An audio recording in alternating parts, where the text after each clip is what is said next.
অর্থনীতির নাজুক পরিস্থিতি সামলাতে না পারলে নির্বাচিত সরকারকেও কঠিন পরিস্থিতিতে পড়তে হবে বলে মন্তব্য করেছেন আইএমএফ এর ডেভেলপমেন্ট ম্যাক্রো ইকোনমিক্স প্রধান ক্রিস পাপাজর্জিও। সচিবালয়ে আইএমএফ এর প্রেস ব্রিফিংয়ে তিনি এই মন্তব্য করেন। আইএমএফেরও সীমাবদ্ধতা আছে উল্লেখ করে তিনি বলেন, বাংলাদেশ সরকার অতিরিক্ত যে $750 মিলিয়ন চেয়েছে সে বিষয়ে পর্যালোচনা করে সিদ্ধান্ত নেওয়া হবে। মূল্যস্ফীতি না কমায় বাংলাদেশ অতিরিক্ত চাপে আছে জানিয়ে তিনি নীতি পরিবর্তনের পরামর্শ দেন। এই ব্যাপারে সংস্থাটি সহযোগিতা করবে বলেও জানান।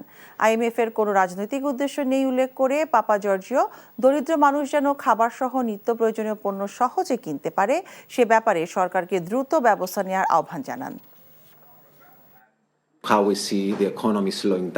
আমরা লক্ষ্য করেছি মূল্যস্ফীতি যেভাবে কমার কথা ছিল তা হয়নি। বিশেষ করে খাদ্য মূল্যস্ফীতি অনেকটাই বেশি। এটা বাড়তে থাকলে ভবিষ্যতে সংকট আরও বাড়বে। এই বছর $1.3 বিলিয়ন দেয়া হয়েছে। এডিবি বিশ্বব্যাংকও সহায়তা করছে বাংলাদেশকে। যদিও বাংলাদেশ অতিরিক্ত আরও অর্থ চেয়েছে, তবে আমাদের সেক্ষেত্রে আরও হিসেব নিকেশ করে সিদ্ধান্ত নিতে হবে। Food inflation. ভালোবাসার প্রথম শর্ত বিশ্বাস, যেটা আমার প্রতি কখনোই তোমার ছিল না। আমি তোমাকে বিয়ে করতে চেয়েছিলাম। চেয়েছিলে আমার ইচ্ছেগুলোকে গলা টিপে হত্যা করার পর।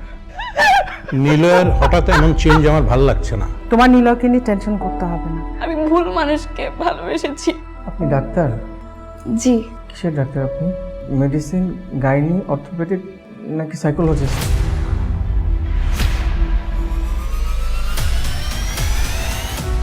ভাইয়া খুব ইন্ট্রোভার্ট। ভাইয়াকে নেশার জগৎ থেকে ফিরিয়ে আনতে হবে। আমার মনে হয় কি তোমার রেগুলার অফিসে বসা উচিত। সব তোকে সামলাতে হবে। এরকম কেস না দিন দিন বেড়েই চলেছে।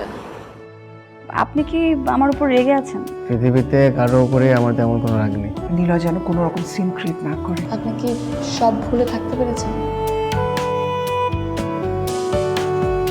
প্রেম এবং ভালোবাসা খুব পবিত্র, সস্তা কোনো কিছু না।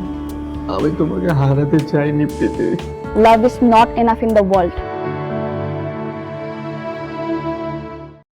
Double million offer Walton fridge কিনে পেতে পারেন 20 লক্ষ টাকা, রয়েছে কোটি কোটি টাকার নিশ্চিত উপহার।